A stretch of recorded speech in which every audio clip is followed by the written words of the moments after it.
Como acontece o julgamento de uma alma? É o que você vai ver agora no programa Apostolado na TV.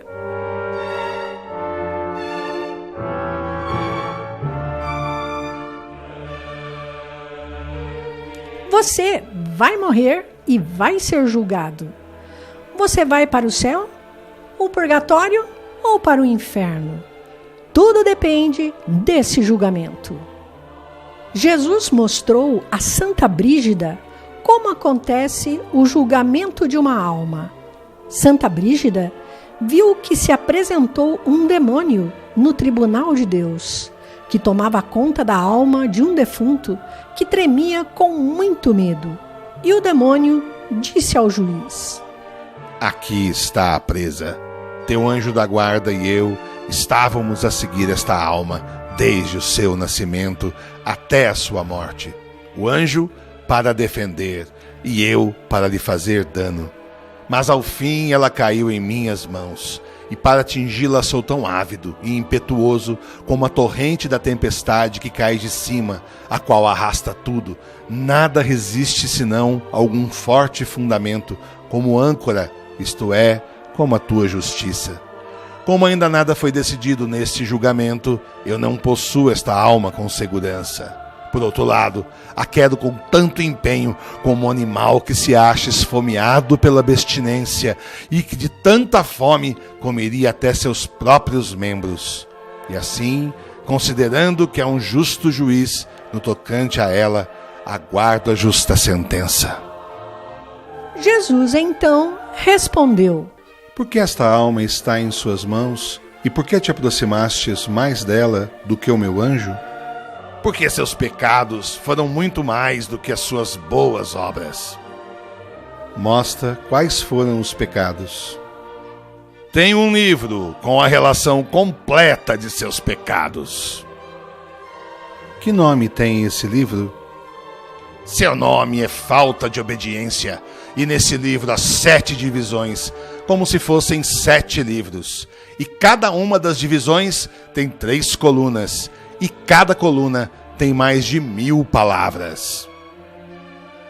Diga-me os nomes desses livros, porque embora eu saiba o nome deles e o conteúdo, quero que fales para que as pessoas conheçam a tua malícia e a minha bondade. O nome do primeiro livro é Soberba, e nele há 3 colunas. O segundo livro se refere à sua cobiça. O terceiro é sobre a inveja.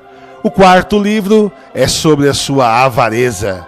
O quinto se refere à sua preguiça em todos os seus aspectos.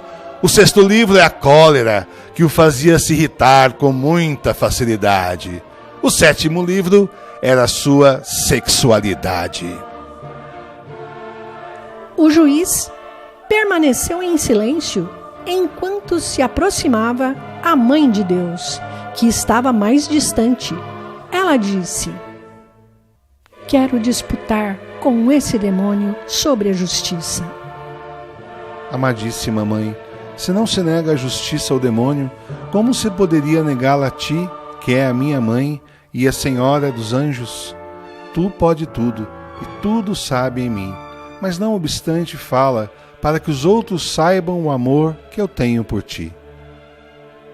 Então, a Virgem Maria disse ao demônio: Te mando, diabo, que me responda a 3 coisas. E mesmo que não queiras responder e seja o meu pedido imposto à força, estás obrigado por justiça, porque sou tua senhora. Diga-me, porventura, tu conheces todos os pensamentos do homem? Não.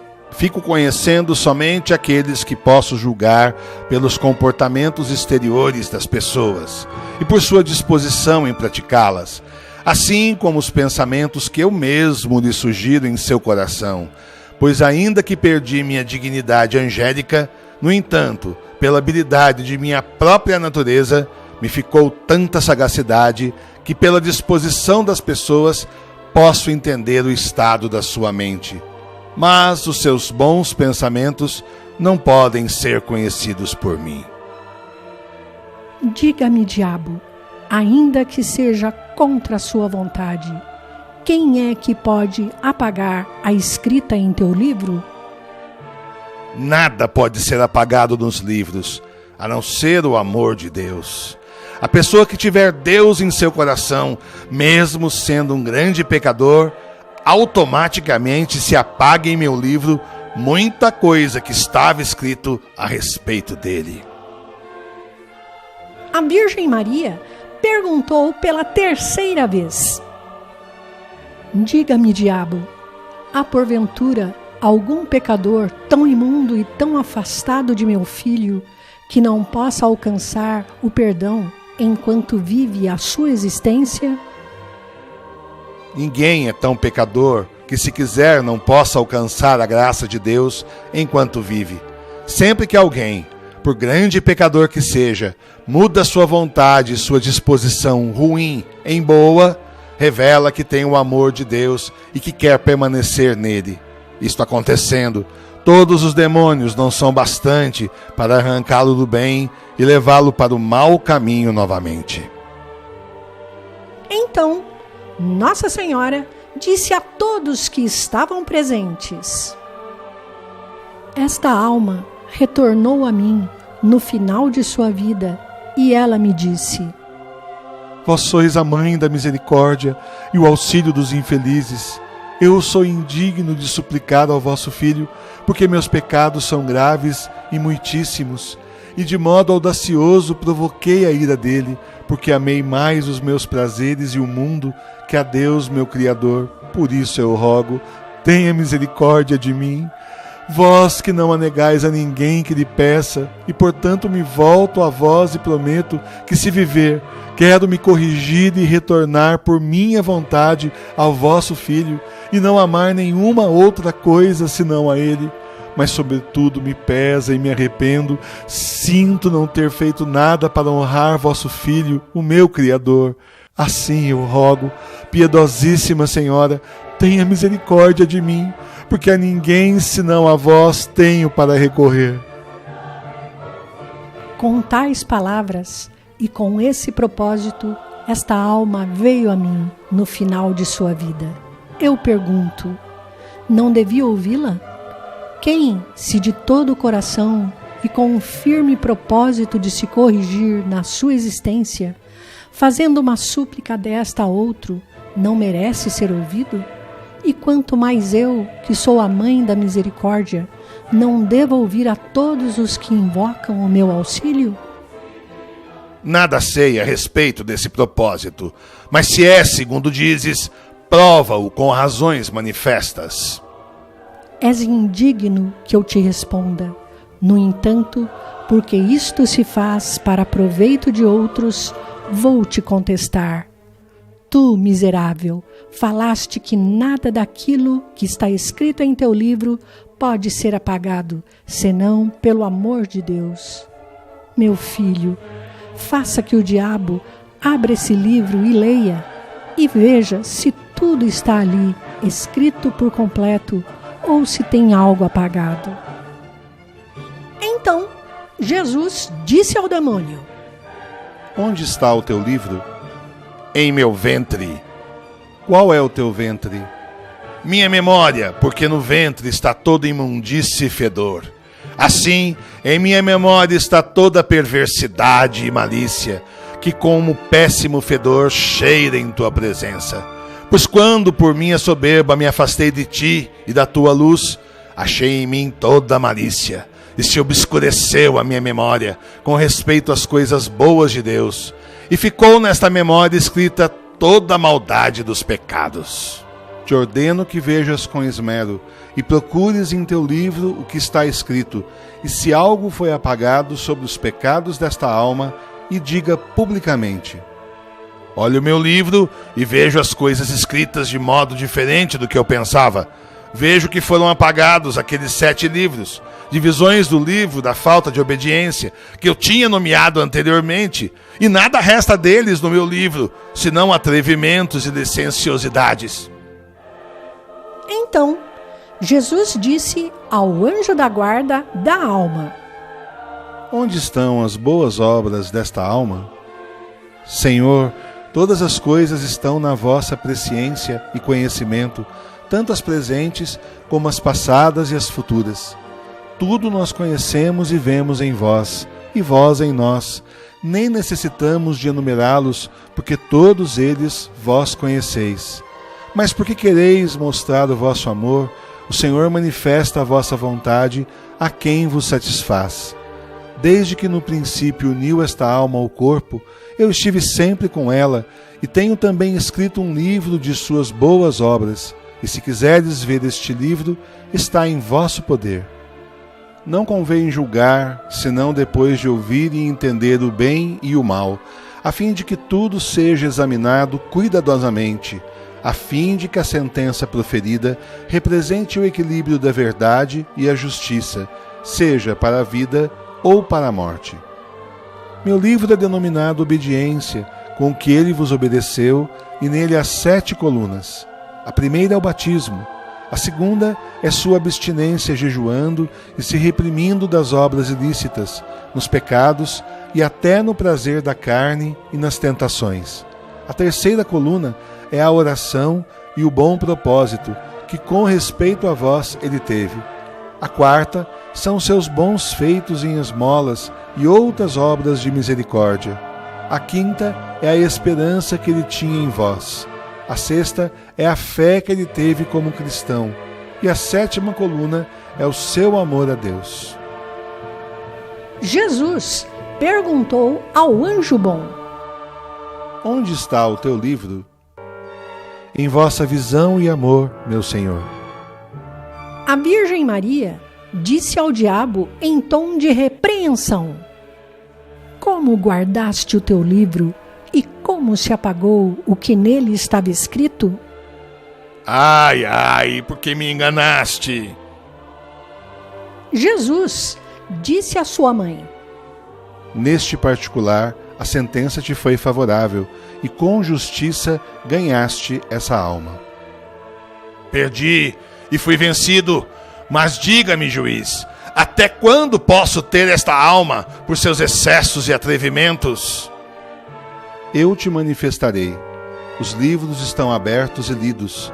Mas me diga, diabo, ainda que eu sei de tudo, me diga se a justiça sobre essa alma deve permiti-la entrar ou não no céu. Permito-te que agora vejas e saibas a verdade da justiça. É a justiça em si que, se uma pessoa morrer sem pecado mortal, não tomaria as dores do inferno, e que quem tem o amor de Deus de direito pode entrar no céu, depois de se purificar dos seus pecados no purgatório. Já que te abri o entendimento e te permiti ver a luz da verdade e da justiça, me diga, para que o ouça quem eu quero, qual deve ser a sentença desta alma? Que se purifique de tal modo que nela não fique uma única mancha, porque ainda que por justiça ela te foi adjudicada, contudo ela ainda está imunda e não pode chegar a ti, senão após se purificar. E como tu, ó juiz, me perguntaste, agora também eu lhe pergunto: como deve se purificar e até quando tem de estar em minhas mãos? Mando-te, diabo, que não entres nela, nem a absorvas em ti, mas deve purificá-la até que esteja limpa e sem mancha, pois segundo a sua culpa padecerá a sua pena. Então, Jesus deu a sentença daquela alma. De 3 modos aquela alma pecou na visão, de 3 modos no ouvido, e de 3 outros modos pecou no tato. Portanto, a alma deve ser castigada de 3 modos. Na visão, primeiro deve ver e entender todos os seus pecados e abominações. Segundo, deve ver toda a tua malícia. Terceiro, deve ver todas as suas misérias e as terríveis penas das outras almas. Igualmente será afligida de 3 modos no ouvido. Primeiro ouvirá um horrível ai, porque quis ouvir o seu próprio louvor e os encantos do mundo. Segundo, deve ouvir os horrorosos clamores e zombarias dos demônios. Terceiro, ouvirá os opróbrios e as intoleráveis misérias, porque ouviu mais e com mais prazer os amores e os favores do mundo do que os de Deus, e serviu com mais empenho ao mundo do que a seu Deus. De 3 modos também se afligirá no tato. Primeiro arderá num fogo abrasadíssimo interiormente e exteriormente, de maneira que na alma não fique a menor mancha que não seja purificada pelo fogo. Segundo, padecerá um imenso frio, porque ardia em sua cobiça e era frio no seu amor a Deus. Terceiro, estará nas mãos dos demônios, para que não tenha nem o menor pensamento, nem a mais leve palavra que não seja purificada, até que fique como o ouro que se apura no crisol e na forja, conforme a vontade de seu dono. Até quando estará esta alma nesta pena? Posto que sua vontade fosse viver no mundo, e era tão grande o seu desejo, que por sua própria vontade teria permanecido vivendo no corpo até o final dos tempos, esta pena vai durar até o fim do mundo. A minha justiça é que todo aquele que tem o amor de Deus e com todo o empenho me deseja e aspira estar comigo, separando-se do mundo, este sim, a pena dele deve lhe propiciar o céu, porque as provas e dificuldades da vida presente serão a sua purificação. Aquele que teme a morte por causa dos pecados e com medo da intensa pena futura que poderia receber, e se quiser ter mais tempo para se emendar, este deve ter uma pena leve no purgatório. Mas aquele que, se esquecendo de mim, deseja viver até o dia do juízo, ainda que não peque mortalmente, contudo, pelo imenso desejo de viver que tem, deverá ter uma pena perpétua até o dia do juízo. Bendito seja, meu filho, por tua justiça, que é plena de misericórdia. Ainda que nós o vejamos e saibamos tudo em ti, diga-me, para a inteligência e conhecimento das pessoas, que providência se deve tomar para diminuir tão longo tempo de pena, e qual seria o caminho a seguir para se evitar um fogo tão cruel? E como também poderá esta alma se livrar das mãos dos demônios? Nada te posso negar, porque és a mãe da misericórdia, e a todos proporciona e procura dar consolo e misericórdia. Existem 3 formas que fazem diminuir tão grande tempo da pena e que apaga aquele fogo terrível e também livra a alma das mãos do demônio. A primeira forma é: se alguém devolve o que ele injustamente tomou, roubou ou arrancou de outros, ou está obrigado a lhes devolver conforme decisão da justiça e não devolveu. Isto porque a alma deve se purgar ou pelas súplicas dos santos, ou pelas esmolas e boas obras dos amigos, ou por uma suficiente e necessária purificação. A segunda forma, para compensar a usura da pessoa que tem posse, é uma esmola vultuosa, pois através dela se apaga o pecado, como com a água se apaga a sede. A terceira forma é a oferenda de meu corpo, feita por ele no altar, celebrações de santas missas, confissão sacramental, sagrada comunhão e as súplicas de meus amigos. Essas 3 coisas são as que libertarão a alma daquelas 3 penas. E de que lhe servem agora as boas obras que por ti ela fez? Não perguntas porque o ignores, pois tudo sabes e vês em mim. Perguntas para ser mostrado aos outros o meu amor. Na verdade, a mais insignificante palavra não ficará sem remuneração. Também nem o mais ligeiro pensamento que teve em minha honra, pois tudo quanto fez por mim agora está diante dela e dentro de sua pena, para lhe servir de refrigério e consolo, sentindo menos ardor do que sofreria de outro modo. Por que essa alma está imóvel, como quem não move mãos nem pés contra o seu inimigo, e não obstante ela vive? De mim escreveu o profeta, que fui como um cordeiro emudecido diante de quem o tosqueava, e na verdade eu emudeci diante de meus inimigos. Portanto, a justiça que essa alma, por não ter tido interesse pela minha morte e por tê-la considerado sem importância, esteja agora como um menino que nas mãos dos homicidas não fala, permanece em silêncio. Bendito seja meu dulcíssimo filho, que nada faça injustiça. Tu disseste, meu filho, que esta alma podia ser socorrida pelos seus amigos e pela igreja, onde rezam teus amigos e as pessoas de fé.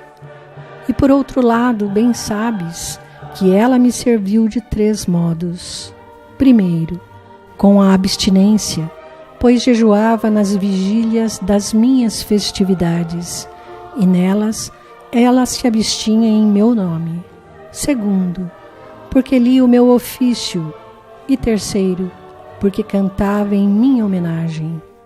E assim, meu filho, já que ouves a teus amigos que falam e cantam o teu nome na terra, te rogo que também te dignes me ouvir. Sempre se ouvem com mais benevolência as súplicas das pessoas prediletas de algum santo. E como tu és o que eu mais amo sobre todas as coisas, pede quanto queiras e lhe será dado. Esta alma padece 3 penas na visão, 3 no ouvido e 3 no tato. Te suplico, pois, meu filho amadíssimo, que lhe diminua uma pena na visão, para que não veja os horríveis demônios, ainda que sofra as outras penas. Porque tua justiça assim o exige, conforme a justiça de tua misericórdia, a qual não me oponho. Te suplico, em segundo lugar, que no ouvido diminua uma pena, para que não ouça sua desonra e confusão.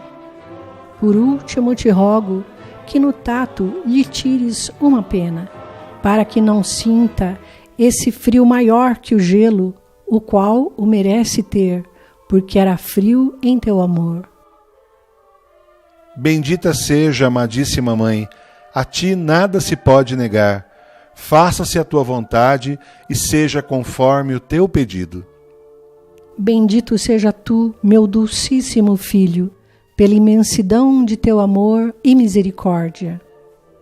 Naquele instante, apareceu um santo com outros santos e disse: Louvado seja, Senhor, nosso Deus, Criador e Juiz de todos. Esta alma em vida foi minha devota, jejuou em minha honra e me louvou fazendo súplicas da mesma maneira que a estes amigos vossos que se acham presentes. Assim, pois, suplico por eles e por mim, que tenhais compaixão com esta alma, e por nossas súplicas lhe deis o descanso e uma boa pena, e que os demônios não tenham poder para obscurecer a sua consciência.